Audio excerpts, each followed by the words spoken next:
Bonjour, dans cette vidéo, je vais vous parler des ajustements qu'on utilise pour les arbres et les alisages.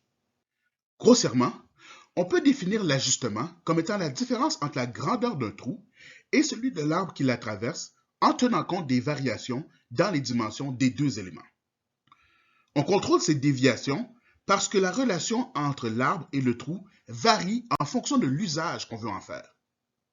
On peut diviser les ajustements en trois catégories qui décrivent l'usage attendu: l'ajustement glissant, l'ajustement de positionnement et l'ajustement de serrage. Les principes sont simples, bien que le diable est dans les détails, comme on peut le voir dans le Machinery's Handbook à la page 666. Le premier type d'ajustement est l'ajustement glissant, Running Clearance Fit. Celui-ci est utilisé lorsqu'on veut que l'arbre puisse glisser dans le trou.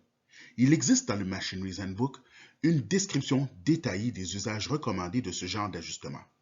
En résumé, on les utilise quand l'arbre bouge soit en rotation ou en translation ou encore dans les deux cas à l'intérieur de l'alésage. Dans ce type d'ajustement, il existera toujours un jeu, c'est-à-dire un espace entre l'arbre et le trou. Le jeu sera plus ou moins grand en fonction de l'usage voulu. Ceci veut dire que la position de l'arbre dans le trou est incertaine, ce qui ne répond pas à certaines applications où la position d'éléments est essentielle. Lorsqu'on veut localiser des éléments, l'arbre peut servir de tige de positionnement. Si la tige doit être fréquemment insérée ou retirée du trou, on va vouloir un ajustement LC, Locational Clearance Fit. Dans cet ajustement, tout comme dans l'ajustement glissant, il y a toujours un jeu entre l'arbre et le trou. Cependant, celui-ci est si petit qu'il y aura peu de jeu perceptible. Il y aura aussi de la friction entre les deux éléments, mais habituellement, il est possible d'insérer la tige dans le trou sans outil. Lorsqu'un positionnement plus précis est nécessaire ou encore qu'il n'est pas nécessaire de retirer et d'insérer la tige constamment dans un trou, on va plutôt privilégier un ajustement LT, Locational Transition Fit. Cet ajustement est dit incertain, car il y a bien un jeu entre la pièce mâle et la pièce femelle, c'est-à-dire entre la tige et le trou, la plupart du temps. Cependant, il est possible d'avoir un léger serrage, c'est-à-dire il est possible que le trou soit légèrement plus petit que la tige. Dans le cas de la localisation de transition, il faut absolument utiliser un outil pour insérer la tige dans le trou. Cependant, l'effort requis sera modéré. On pourra par exemple utiliser un maillet. Enfin, le troisième sous-type est le Locational Interference Fit. On utilise cet ajustement lorsque la position est critique et qu'on veut être sûr qu'il n'y a pas de jeu entre la tige et le trou. Dans ce cas, le trou sera toujours légèrement plus petit que la tige. Bien que la tige est solidaire du trou dans cette situation, il est possible de les désassembler avec relativement peu d'effort. Ceci est pratique si la tige vient à s'user et qu'il faut la remplacer.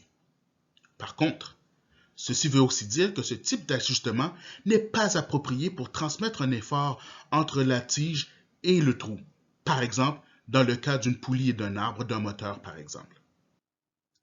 Lorsqu'on souhaite lier de façon permanente un arbre et un trou, on utilisera l'ajustement serré, le force fit. Dans ces cas-là, l'arbre est définitivement plus grand que le trou. Ceci permet de transmettre un plus grand effort entre les deux éléments. Afin justement de les assembler, il faut exercer une grande force, d'où la nécessité d'utiliser une presse. Dans certains cas, on préférera utiliser les propriétés de dilatation thermique en chauffant le trou ou en refroidissant l'arbre, ou les deux, avant de les assembler. Il sera ainsi plus facile de réunir les deux pièces. Une fois que celles-ci auront atteint la température ambiante, elles seront réunies par serrage. On appelle ceci le shrink fit. Pour bien comprendre les ajustements, on retrouve dans le Machinery's Handbook et ailleurs des graphiques comme celui-ci. Pour bien les comprendre, il faut s'imaginer que la partie hachurée est en fait l'intervalle de tolérance d'un trou ou, en langage technique, un alésage. Le 0, dans ce dessin, représente la dimension nominale. Dans ce cas-ci, cette dimension est de 1 pouce. Les chiffres à gauche du graphique sont en millièmes de pouce. Dans ce cas-ci, pour un alésage d'1 pouce, avec un ajustement RC4, on peut voir que la dimension ne sera jamais sous 0, ni au-delà de ce qui semble être 1,7 millième. On voit ici la limite de la méthode graphique. Elle n'est pas recommandée parce qu'elle est imprécise. De plus, elle ne fonctionne que pour le diamètre de 1 pouce et ne donne que des résultats approximatifs. Pour calculer le diamètre maximal d'un trou, il suffit d'additionner l'écart maximal et le diamètre nominal, ce qui nous donne 1 pouce, 1 millième et 7/10. De la même façon, on additionne la valeur nominale à l'écart minimal pour obtenir le diamètre minimal, c'est-à-dire 1 pouce. Notez que pour les trous, il est fréquent que la valeur minimale soit le diamètre nominal. Il y a une raison pratique à ceci. Les forêts et les alésoirs sont vendus avec un nombre limité de diamètres. Il est donc très facile de trouver un alésoir de 1 pouce. C'est plus difficile de trouver un alésoir de 1 pouce, 1 millième et 7/10. A contrario, comme les arbres sont souvent tournés, il n'y a aucune difficulté additionnelle entre faire un arbre de 1 pouce ou un arbre de 998 millièmes et 7/10. En parlant d'arbres, on peut voir que les zones noires représentent des variations possibles d'un arbre. On voit que pour l'ajustement RC4, l'arbre aura un écart négatif qui variera de moins 2/10 millième à moins 1 millième et 5/10. Le calcul est le même que pour l'arbre, c'est-à-dire qu'on additionne les écarts maximum et minimum à la dimension nominale.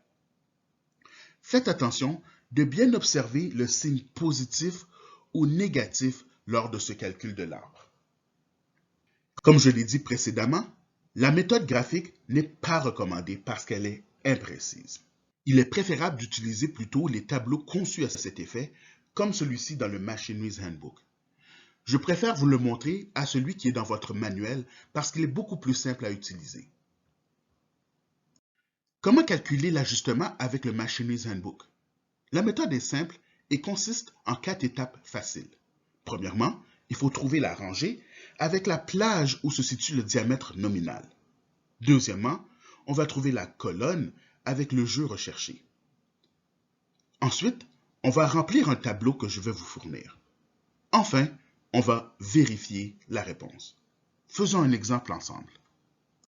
Calculons les dimensions d'un jeu RC4 pour un arbre de 1 pouce 125 millièmes. Étape 1.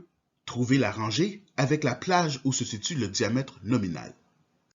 On peut localiser le diamètre dans la première colonne du tableau à la page 658 du Machinery's Handbook. On constate que notre arbre se situe dans la plage de dimension supérieure à 7 centimillièmes ou inférieure ou égale à 1 pouce 190 millièmes. Étape 2. Trouver la colonne avec le jeu cherché.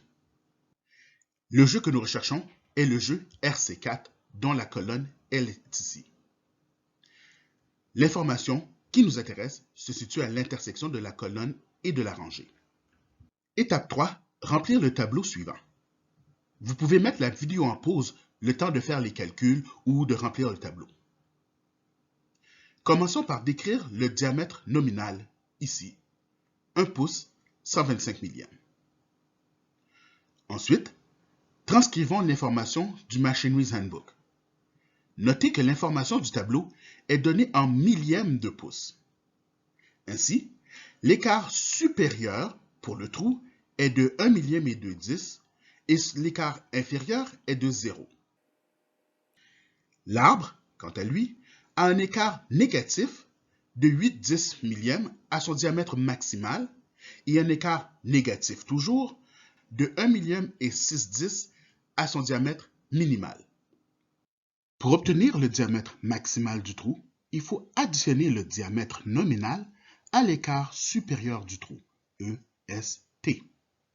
Pour obtenir le diamètre minimal du trou, il faut additionner le diamètre nominal à l'écart inférieur du trou, EIS. Pour obtenir le diamètre maximal de l'arbre, il faut additionner le diamètre nominal à l'écart supérieur de l'arbre, ESA. Enfin, pour obtenir le diamètre minimal de l'arbre, il faut additionner le diamètre nominal à l'écart inférieur de l'arbre, EIA. On obtient les valeurs suivantes. Étape 4, vérifier. Pour la vérification, nous allons faire le calcul des ajustements minimal et maximal. Le jeu est à son minimum lorsque le trou est au plus petit et que l'arbre est au plus grand. Nous avons ainsi un jeu minimum de 8/10 millième. De même, ce jeu sera au maximum lorsque l'alésage sera le plus grand et l'arbre le plus petit. Ceci nous donne un jeu maximum de 2 millièmes et 8/10. Nous pouvons voir que ces valeurs correspondent à celles du Machinery's Handbook ici. Faisons cette fois-ci un autre exercice, mais avec un arbre de 750 millièmes et un jeu LT2. Étape 1, trouver la rangée avec la plage où se situe le diamètre nominal. On peut localiser le diamètre dans la première colonne du tableau à la page 662 du Machinery's Handbook. Étape 2, trouver la colonne avec le jeu cherché. Le jeu que nous recherchons est le jeu LT2. L'information qui nous intéresse se situe bien sûr à l'intersection de la colonne et de la rangée, marquée en jaune ici. Pour l'alésage, les écarts supérieurs et inférieurs sont de 1 millième et de 10 et 0 respectivement. En additionnant ces écarts au diamètre nominal, on obtient un diamètre maximal de 751 millièmes et 2/10 et un diamètre minimal de 750 millièmes pour le trou. L'arbre, quant à lui, a des écarts maximaux qui sont positifs 4 millièmes et minimal négatif 4 millièmes.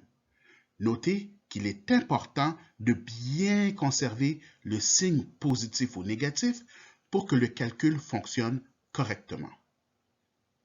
Ainsi, le diamètre maximal est de 750 millièmes et 4/10, alors que le diamètre minimal est de 749 millièmes et 6/10.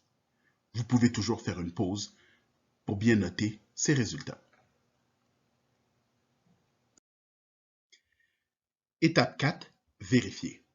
Pour faire la vérification, nous faisons la soustraction entre la grandeur du trou minimum et l'arbre maximal pour trouver l'ajustement minimal et entre le trou maximal et l'arbre minimal pour trouver l'ajustement maximal. Lorsque nous faisons cette vérification, nous remarquons que le jeu minimal est négatif, alors que le jeu maximal est positif. Ceci indique qu'il est possible que l'arbre soit plus grand que le trou. Statistiquement parlant, ceci ne se produira que rarement. Cependant, il s'agit d'une possibilité qui demeure acceptable. Voilà pourquoi nous avons dit précédemment que le jeu LT offre une interférence occasionnelle. On peut voir dans le graphique l'évolution des diamètres de l'arbre par rapport au diamètre des trous pour comprendre ce qui se passe. Faisons maintenant un troisième exemple avec un arbre de 2 pouces et un jeu FN1. À ce stade-ci, je pense que vous avez saisi qu'on doit faire d'abord les étapes 1 et 2 pour trouver les données nécessaires à cet ajustement. Dans ce cas-ci, les données sont à la page 663 du Machinery's Handbook 27e édition et on peut voir l'information dans la zone jaune ici. Je vous invite à mettre la vidéo en pause et à remplir le tableau suivant.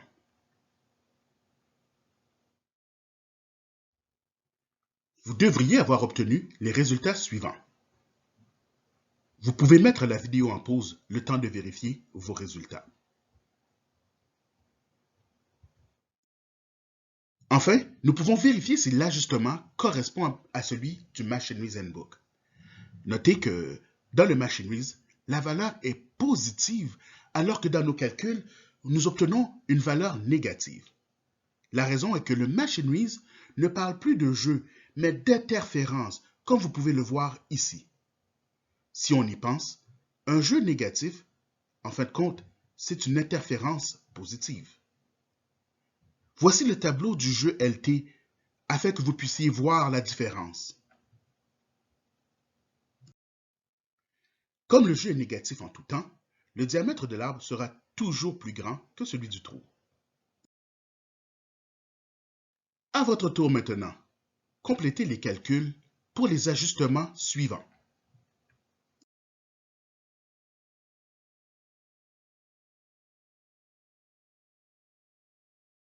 Ceci complète la vidéo sur les ajustements.